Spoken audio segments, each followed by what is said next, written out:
Entrar no Islã pode ser uma escolha, mas sair dele, no sistema clássico, nunca foi apenas uma escolha. Foi considerado um crime.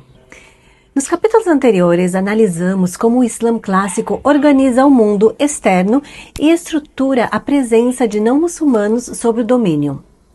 Vimos jizya, vimos dhimmi, vimos hierarquia jurídica. Agora surge a questão mais sensível de todas. O que acontece quando um muçulmano decide abandonar o Islã? No fiqh clássico, essa não é uma decisão privada, é uma ruptura jurídica. No direito islâmico, a apostasia é chamada de rida. Rida significa abandono consciente da fé islâmica após tê-la professado. Não é apenas mudança espiritual interna, ela se torna questão jurídica quando é declarada ou manifesta. Ou seja, o problema não é o pensamento, é a ruptura pública.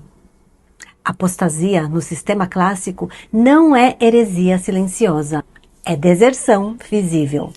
O Alcorão menciona a apostasia em diversos trechos, por exemplo, no Alcorão 2:217, que afirma: quem de vós renegar sua religião e morrer descrentes, suas obras serão anuladas. O texto descreve consequências espirituais, mas não apresenta uma punição penal detalhada. E é aqui que a jurisprudência entra. A base jurídica da punição vem principalmente da Sunna. Em Said al-Bukhari lemos: quem mudar sua religião, mate-os. Said al-Bukhari 6922. Esse hadith é classificado como sahih e foi amplamente aceito pelas escolas jurídicas. E isso muda completamente o enquadramento legal. E aqui nos perguntamos, como um único hadith se torna base para uma norma jurídica tão ampla?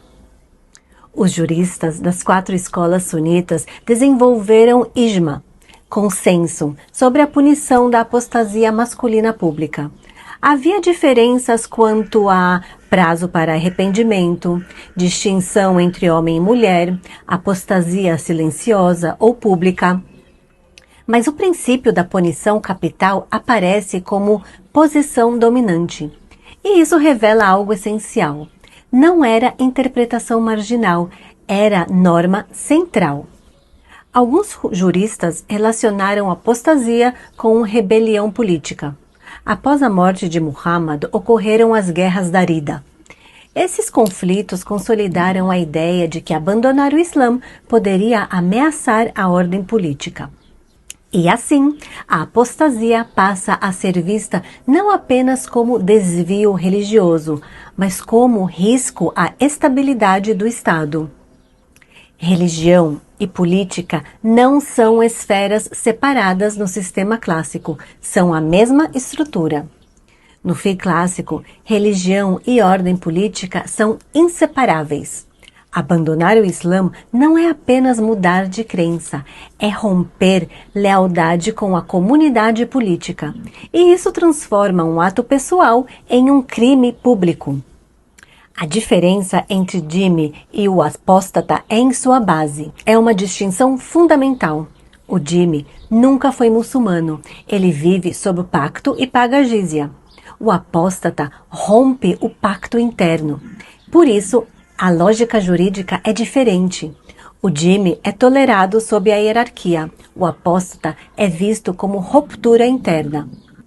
Hoje, muitos pensadores muçulmanos defendem que a punição da apostasia não deve ser aplicada. Eles argumentam por contextualização histórica, mas essa posição não reflete o consenso dominante no fiqh clássico, e entender essa diferença evita leituras anacrônicas.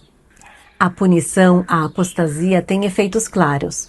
Protege a integridade interna da comunidade, desestimula abandono público da fé e reforça a inseparabilidade entre religião e a ordem social. Ou seja, não é apenas punição, é mecanismo de coesão. A lei não apenas regula o comportamento, ela define os limites da identidade coletiva. No Islã clássico, liberdade de entrada na religião não implica liberdade irrestrita de sair.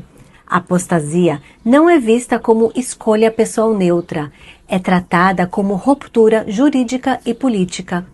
E entender isso é essencial para entender como o sistema preserva sua coesão interna. No próximo capítulo, vamos analisar outro limite sensível, blasfêmia e os limites da crítica. Porque no sistema clássico, não é apenas sair da religião que tem consequências, é também questioná-la publicamente. E se você ainda não viu o início da nossa série, o link para o primeiro capítulo está nos comentários.